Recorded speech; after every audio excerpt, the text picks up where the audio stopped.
父亲不小心点燃了桌子上的胶水，却被30年后的儿子发现了烧痕。Oh my God! I said you burned the desk. I can see it. 弗兰克以为自己受到了监视，急忙来到窗边查看，结果并没有发现异样。他气急败坏地警告对方。I don't know who you are. I don't know why you're doing this, but let me tell you something, asshole. You stay away from me and my family. 两人之所以可以跨越时空对话，是因为天空出现了诡异的激光，黑洞导致两个时空发生连接。弗兰克是一名消防员，身处1969年，有一个爱他的妻子和乖巧的孩子。弗兰克希望儿子将来也成为一名消防员，于是一直称呼他为小队长。然而30年后的约翰却成了一名警察。弗兰克则在30年前的一场火灾中丧命。这天，约翰在整理父亲的遗物时，无意间发现了一台老旧的无线电，接通电源后竟传来死去父亲的声音。本以为是哪个无聊人的恶作剧，可接下来发生的事却让两人大惊失色。弗兰克在1969年将桌子烧坏，烧痕却同时出现在了1999年。经过交谈，两人得知他们住在相同的街区。弗兰克喊儿子小队长，这让约翰感到不可思议，因为小时候父亲就是这样称呼他的。他急忙询问对方的名字，在得知和自己父亲的名字一样后，约翰联想到最近几天的新闻报道，太阳粒子异常活动导致极光现象，很多无线电台都收到了不明讯号。约翰认为是无线电让父子俩相遇，他立刻有了一个大胆的想法，那就是拯救30年前死去的父亲。可弗兰克却不相信有时空穿越的事，为了向他证明自己处在未来时空，约翰告诉了他即将开始的棒球比赛的结果，还说郊区的一间仓库会发生火灾，让弗兰克千万别走认为安全的那条路，因为父亲当年就是在那场大火中丧生的。这时无线电的信号突然变弱，两人的通话也就此中断。隔天同事们都在看棒球比赛，弗兰克则想起了昨晚发生的事。不久比赛结果公布，竟和约翰告诉他的一模一样。这时警报突然响起，郊区的一间仓库发生了火灾，这让弗兰克开始相信约翰的话。很快他们就来到了火灾现场，弗兰克冲进火场寻找被困的人，可是云梯却发生了故障，无法在窗口接应他们。弗兰克必须背着女孩另找出路，摆在面前的有两条路，一边是熊熊的大火，一边是滚滚的浓烟。他凭直觉想走有浓烟这边，认为应该会更安全，可是想起约翰告诉他的话，弗兰克立刻停下脚步走了另一边。而在30年后的同一时间，约翰正和好友怀念死去的父亲，他的脑海里却突然闪现出很多和父亲的画面。这些记忆证明父亲并没有在火灾中牺牲，他陪伴约翰度过了一个快乐的童年。原来弗兰克在冲过大火之后，发现了一条运输货物的传送带，他抱着女孩从传送带滑了下去，最后掉进了河里，成功脱险。约翰问好友父亲是否还活着，好友却说父亲死于10年前的肺癌。长期抽烟让弗兰克患上了癌症，看来约翰成功改变了历史，身边人的记忆也随之改变，只有他拥有了2段不同的记忆。当初报道父亲牺牲的报纸，现在变成了被困女孩成功获救，家里和母亲的合照也变成了一家3口。约翰来到无线电旁，发现桌子上多出一行文字，随后父子俩再次通话，两人对此都感到不可思议。 You're the voice of an angel. Reached right out of heaven and pulled my butt out of the fire.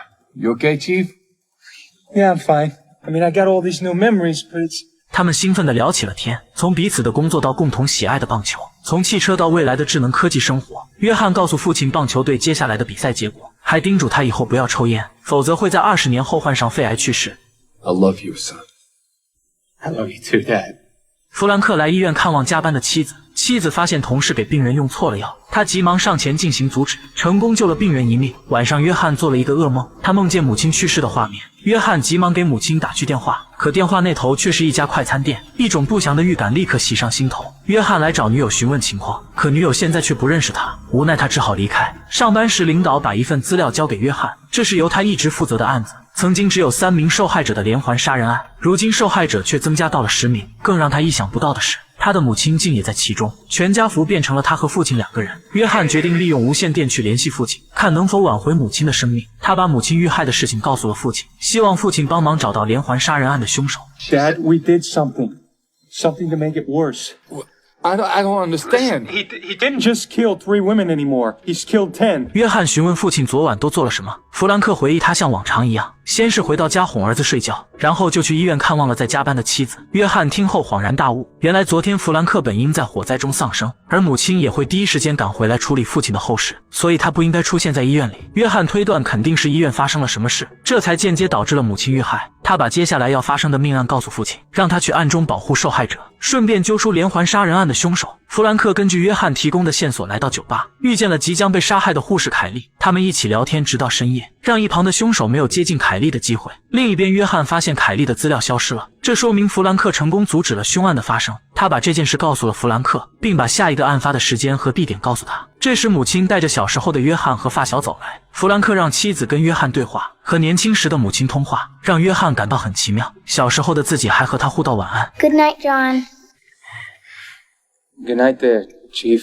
约翰还送给发小了一个礼物，他让发小记住一个叫雅虎的名字，将来这个名字会让他获得一笔巨大的财富。接着父子俩商讨起下一步计划。约翰叮嘱父亲一定要注意安全，遇到危险就赶紧报警寻求帮助。弗兰克跟踪受害者来到一家酒吧，他的再次出现引起了凶手的怀疑，认为弗兰克一定知道了什么。于是，在趁弗兰克去洗手间的时候，凶手对他进行了袭击，还从他的钱包里拿走了驾照。等弗兰克醒过来之后，第一时间就赶往被害者的住所，可他还是来晚了一步。回到家，弗兰克十分自责，他把没能保护好受害者告诉约翰，而且凶手拿走了他的驾照，上面有他的家庭住址，他很担心妻子和儿子的安全。可约翰听后却兴奋起来，他断定钱包上会留下凶手的指纹。虽然当时还没有指纹提取技术，可如果把钱包放到一个不会被人发现的地方，等30年后约翰就能提取到凶手的指纹。弗兰克听后把钱包放进窗台的暗格里，而身处未来的约翰也成功找到了钱包。他在钱包上采集到了凶手的指纹，可经过比对却让人大吃一惊，凶手竟然也是一名警察，而这名警察正是母亲当初救下的病人。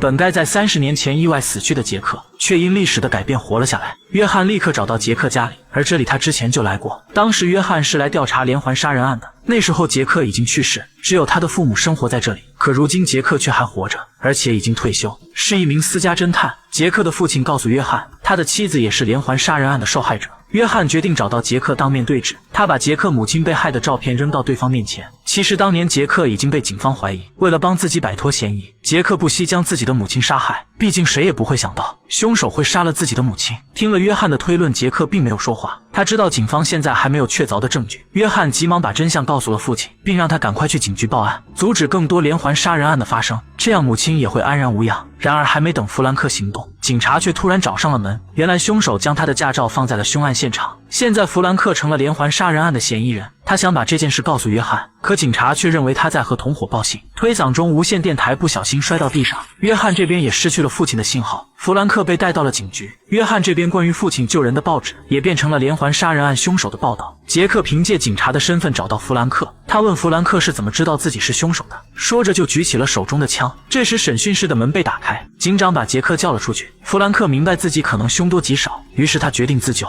他把电线缠在门把手上，等杰克再次进来时，弗兰克便把另一根电线扔了过去，杰克瞬间就被强大的电流电晕过去。随后弗兰克触发警局的消防系统，趁着混乱成功逃出了警局。他来到杰克家里寻找线索，最后在储物间发现了受害者的遗物。原来杰克在每次作案后都会拿走死者身上的一件物品，还会把相关的报纸藏起来欣赏。就在弗兰克准备把证据交给警方时，杰克已经苏醒回到了家，他朝着弗兰克连开数枪，幸好弗兰克身手敏捷，破窗逃了出来。杰克持枪追到了码头，却不见弗兰克的身影。就在他四处寻找的时候，从脚下的木板中突然伸出一只手，将他拽进了水中。身为消防员的弗兰克很快占了上风，杰克则沉入了海底。等弗兰克爬上码头，警方也赶到了现场。随后他们在杰克家里发现了确凿的证据，只是没有打捞到杰克的尸体。弗兰克把无线电进行维修，很快约翰这边的电台也恢复如初，父子俩再次成功连线。弗兰克以为杰克死了，可约翰却说他这边母亲并没有复活。就在两人疑惑是哪里出了问题时，一个黑影将约翰打倒在地，来人正是连环杀人案的凶手杰克。而弗兰克这边也被年轻的杰克袭击，杰克把弗兰克铐在门框上，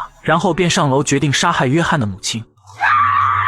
妻子的呼喊叫醒了昏迷的弗兰克，他用脚勾下桌子上的工具，成功打开了手铐。弗兰克拿起猎枪准备干掉杰克，杰克却抱起小约翰作为人质，弗兰克只好慢慢把枪放下。这时楼上的母亲扑向杰克，小约翰趁机成功逃脱，弗兰克急忙捡起猎枪，一枪把杰克的手掌打碎。受伤后的杰克只好狼狈逃走，身处未来的他也随即发生变化，只见他的手掌迅速开始消失，房间的陈设也随之改变。